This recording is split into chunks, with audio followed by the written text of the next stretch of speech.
អាលេខភ្នំណាអាចចាំមកនេះចឹងគុំមើលសមត្ថភាពជនពិការសោះណា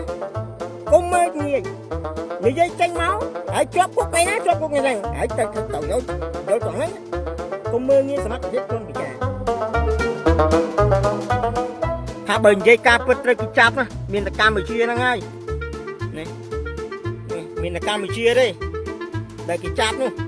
ប្រទេសណាគេចាប់ការពិតឬក្នុងសង្គមយើងការពិតតែកាលណារឿងសង្គមមួយការពិតវាសុខសន្តិភាពព្រៃចម្រើនសេដ្ឋកិច្ចក៏រ៉ែនគម្រាមអាណាឥឡូវហ្នឹងគម្រាមអាណាគម្រាមថៃឬគម្រាមជនជាតិឯងបើគម្រាមជនជាតិឯងមានប្រយ័ត្នគ្រោះថ្នាក់គេកំពុងវាយក្បាលគេកំពុងមើងងាយគេកំពុងវាយក្បាលយើងគ្រប់គ្នាតែละខ្លួនឯងជាអ្នកដឹកនាំមកវាយតែក្បាលគ្នាឯងយ៉ាងម៉េចច្បាប់ងាត់មាននេះយ៉ាងម៉េចឃើញហាយអត់ហ៊ានទេដោយសារអីខ្លាចបាក់ស្វាតឬមួយថ្ងៃមកគ្លៀកគុកច្រវាក់ងើបមួយវាយមួយអាហ្នឹងក៏ជាបាក់ម៉ាតដែរសុខខ្មែរគេខ្លាចណាគេអត់ខ្លាចយូនទេប្រជារាស្ត្រគេមិនខ្លាចយូនទេប្រជារាស្ត្រក៏គេមិនខ្លាចថៃដែរគេខ្លាចណានៅសុខខ្មែរហ្នឹងគេខ្លាចឬគេគោរពតើគេខ្លាចឬគេគោរពតើមិនខ្លាចច្រើនគេគោរព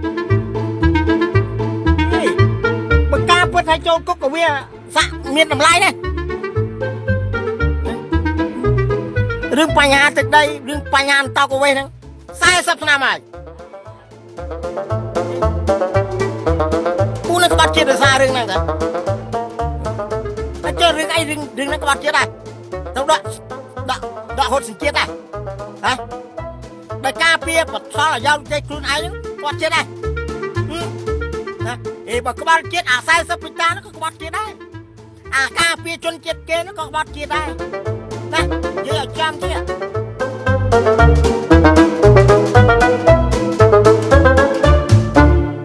ពិនិត្យមើលឲ្យយើងនៅក្នុងដែលជាមានស្គាល់បដាខណៈ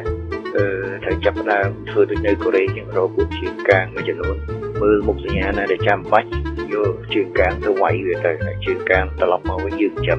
ធ្វើម៉េចអាមួយនឹងវាកាច់បកិននៅនោះចាំហើយបើអាជើងកាងនឹងគេមិនដែលចាប់ដាក់គុកនៅស្រុកគេទេគេចាប់បានតិចគេបលែងមកចាប់គុកយើងចាំមកដល់ស្រុកយើងចាប់យើងចាំរឿងនេះមិនអាចឯងសោចបានទេហើយច្រើនដងហើយលើកមុនយើងមិនទេប៉ុន្តែលើកនេះទៅគឺនៅចំពោះមុខហើយគេហ៊ានជន់បែបនេះគឺយើងអាចលើកលែងវាបានហើយ